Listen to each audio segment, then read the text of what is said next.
He only asks one thing of Thomas: believe. He only asks one thing of us: believe.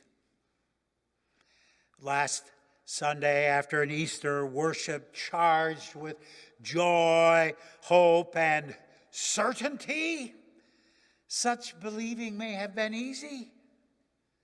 But then Monday arrives, along with a life in a world that seems to be untouched by good news. To believe is easier said than done. A family gathers around the coffin of a loved one who died too young.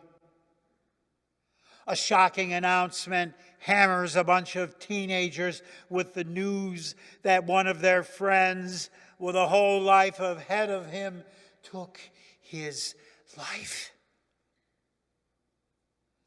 A young computer programmer in his 20s, recently married, expecting his first child, admired and respected by all who knew him, is senselessly gunned down while taking his morning walk. Her dreams for a career for which she had planned her whole life are suddenly smashed by another rejection. I think we've all heard those words. Thanks for applying, but we are moving in a different direction. The Easter announcement that death is swallowed up in victory seems hollow and far-fetched. You know, the resurrection accounts of all four Gospels tell us of a people who had similar doubts. The New Testament writers use subdued colors to paint their portraits of frightened and doubt-filled witnesses. According to Matthew, the women left the tomb not only with joy, but fear. You can even see it on their eyes. In Luke, the women run from what they have seen and heard at the tomb and go tell the disciples. But Luke reports, quote, "These words seemed to them an idle tale, and they did not believe them," end quote. Then, two disciples, Cleopas and his friend, walking to Emmaus and drowning in their grief and disappointment, are overtaken by a third man whom they do not recognize, who is Jesus. Later, they join the other disciples and tell them that they discovered that Jesus is alive. And then Jesus suddenly stands among them. Do they believe? Do they fall down and worship him? Do they jump for joy? Not at all. Luke says they were startled and frightened and supposed they had seen a spirit, a ghost. Mark's ending, which we heard last Sunday, doesn't sound any better either. An angel greets the women who come to the tomb and tells them about the resurrection, but they said nothing to anyone, for they were afraid. And the gospel ends in the middle of a sentence with an angling preposition: "and no appearance of the risen Jesus." And then there is Thomas at the center of today's gospel, portrayed so wonderfully in that incredible painting by Caravaggio. It was not easy for Thomas to believe either. Many often use this story to indict others and those who think they need to see the evidence to believe. But the truth of the matter is that Thomas' story tells the best news that doubters like us could ever hope to hear. Jesus, you see, will not give up on doubters. Jesus comes to us as we continue to question and doubt with the assurance that even though we are uncertain and weak, God will not turn upon us. Believing may be easier said than done, yet Jesus is there to make it happen. You see, this is not just the story of doubting Thomas. To the contrary, it is the story of believing Thomas.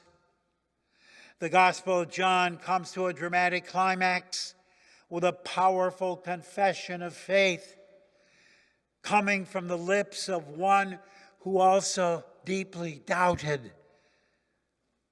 just like us. This story would have certainly hooked the doubters among its first readers.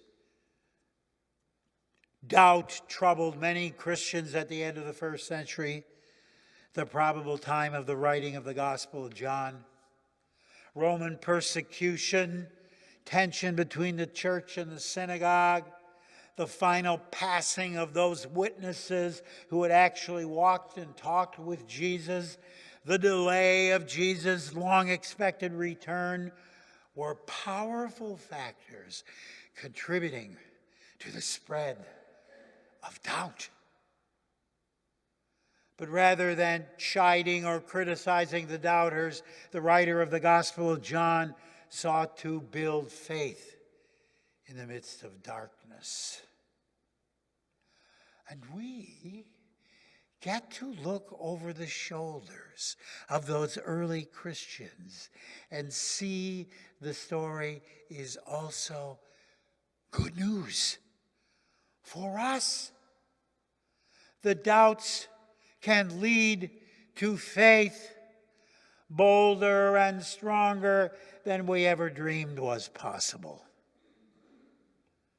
During Holy Week, as we walked with our Lord once again to the cross, we saw how even Jesus was not immune to questioning and doubt.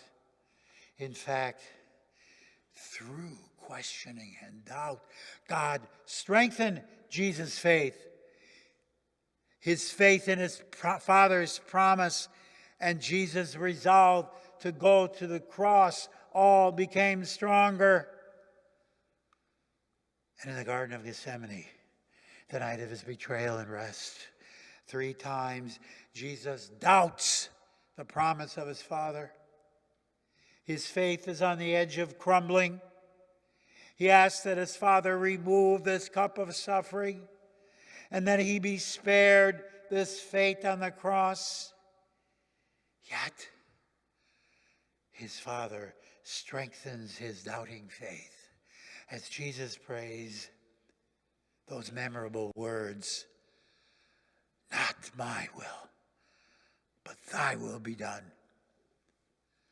And then the next day on the cross, as Jesus hangs there, his doubt reaches its dramatic climax. Has his trust in the goodness of his Father been a waste?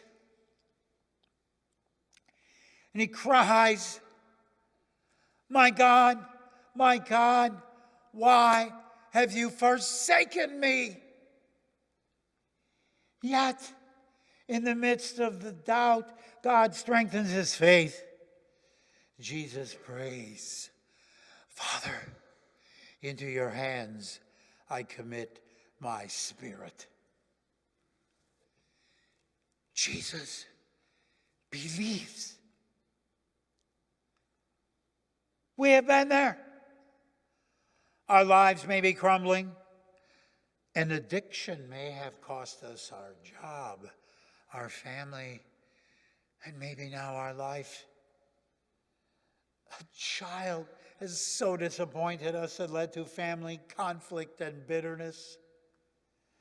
A marriage has gone sour. A career has evaporated. We can no longer ignore the lump in our body. Lies have destroyed a friendship.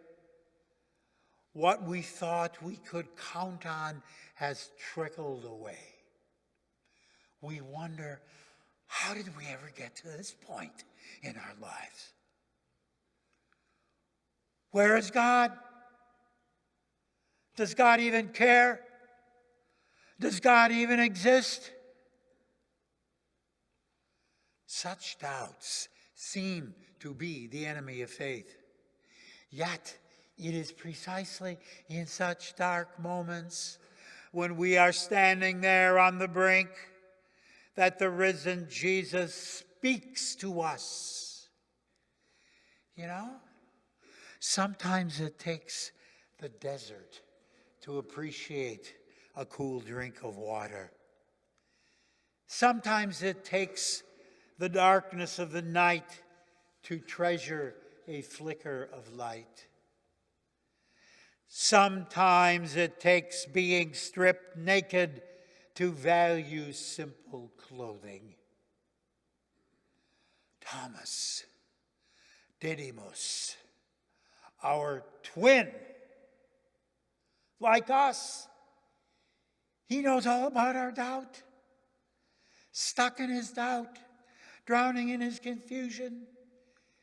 Jesus meets him, not reading him the riot act, but assuring him that God is not going to let those doubts destroy his relationship with God. His God can be trusted. His life is not a waste. There is no sin, no hurt, no shame, no embarrassment, no weakness, no death, not even God's own disappointment with Thomas's cowardly skepticism, which can separate Thomas from Jesus' love. Jesus shows him the scars in his hands and the hole in his side to prove it. Jesus, too, has been there. Look what happened to him, and yet he lives. Yes, from the anvil of doubt, Jesus creates faith.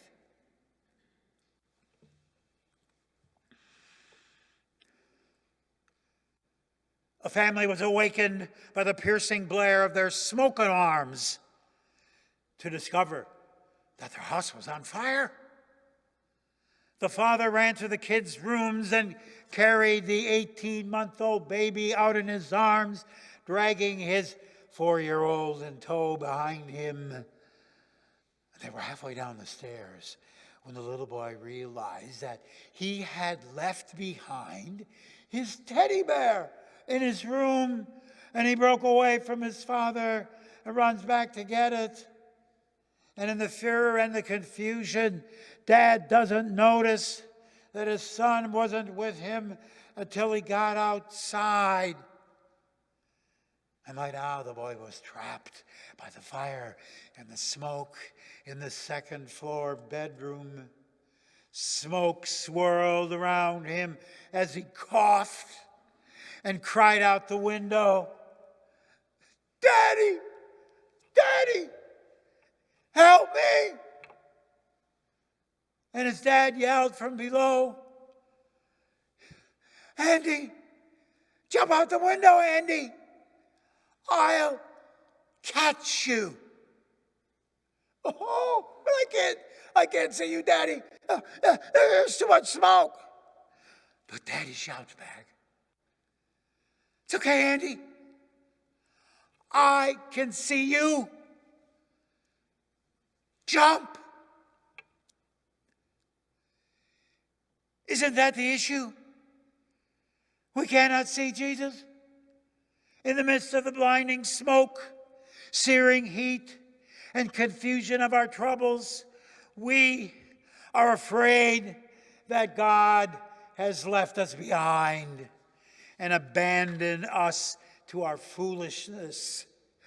What we chased after a teddy bear when we should have held tight to his hand. But in the midst of it all, Jesus still speaks his promise. Even though we cannot see him, he says, "Peace be with you." Do you see the scars and the wounds? Do you see his body? Do you see his body?